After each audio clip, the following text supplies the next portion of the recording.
És interessant també veure aquest procés des del punt de vista del joc del temps, com juga amb el temps.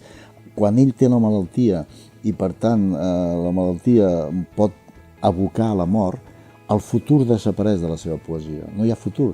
Hi ha un vers que és ara és demà, el present és el meu futur, perquè no sé si tindré futur. Per tant, com no sé si tindré futur, tinc ara i tinc present. Per tant, justament, tu pots establir, podries dir, per què hi ha 5 etapes? Es podria preguntar, bé, perquè la poesia va donant uns processos d'anàlisi i d'interpretació. Aleshores, en un moment només hi ha present i no hi ha futur. I quan comença a aparèixer el futur és quan ell diu, no, malgrat tot, jo seguiré vivint. I llavors és quan arrenca amb aquesta estimada Marta com una idea d'amor o de vida o de sentiment o de sensibilitat cap a l'amor, cap a l'altre, i el futur comença a intervenir.